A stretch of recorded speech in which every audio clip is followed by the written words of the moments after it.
un cas particulier récent qui concerne un médicament que tout le monde utilise. C'est le paracétamol. Alors il y a plusieurs formes. Hein. Ici, je vous ai amené quelques exemples, soit sous forme de générique, soit sous forme de médicaments de laboratoire avec des marques. Et ce médicament qui est le paracétamol, eh bien, il n'a pas été retiré du marché, mais l'agence du médicament a demandé d'inscrire récemment sur les boîtes les risques pour le foie de ces médicaments.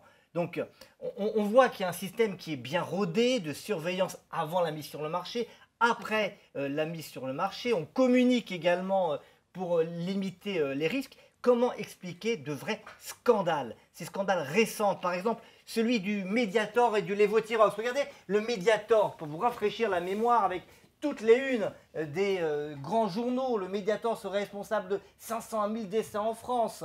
Le procès d'une tromperie meurtrière, c'est des titres très forts. Scandale du Mediator avec des chiffres qui sèment le doute. Comment on peut expliquer qu'il y ait des scandales alors que tout ce système de surveillance semble bien rodé? Le Mediator, c'est le scandale du siècle en termes de médicaments. C'est ce que disait Élodie d'ailleurs, quand elle disait qu'à la pharmacie, elle recevait des patients qui avaient une certaine défiance du système et une méfiance des médecins.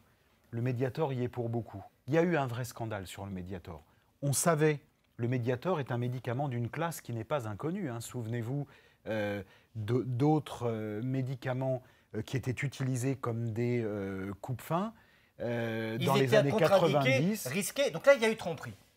Il y a eu tromperie sur le Mediator et c'est ce que le procès a mis en évidence. Il y avait des effets secondaires cardiovasculaires extrêmement graves qui, semble-t-il, étaient connus du laboratoire et dans le dossier du développement du médicament et probablement une subjectivité, on va l'appeler comme ça, des personnes, des décideurs, des experts qui ont délivré l'autorisation de mise sur le marché. Donc une faiblesse finalement du système. Probablement. Deuxième exemple, rapidement, est-ce qu'on peut dire la même chose de l'affaire du Levothyrox? Ah non, pas du tout. Alors là, pas du tout.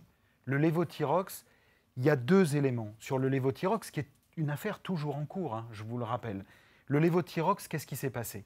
En 2014, l'agence du médicament demande à un laboratoire qui a l'habitude de commercialiser le Levothyrox une nouvelle formulation plus stable. Cette nouvelle formulation est faite et sa stabilité est un succès. Elle est vérifiée et validée sur des études de bioéquivalence, hein, des études où on compare la nouvelle et l'ancienne formulation. Qui démontrent que chimiquement, on ne s'est pas trompé. Que chimiquement, on ne s'est pas trompé. Mais il y a deux éléments.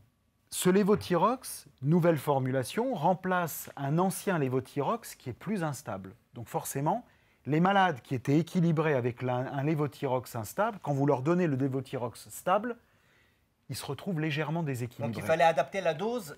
Il fallait probablement accompagner ce switch. L'accompagner. Et il y a eu trois problèmes.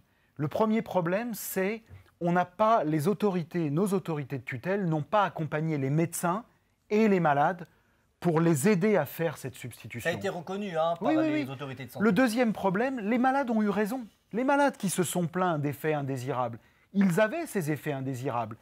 Une minorité de ces effets indésirables sont liés à un déséquilibre thyroïdien, mais ces effets indésirables existent. Donc les malades avaient raison. Un troisième problème, les médias.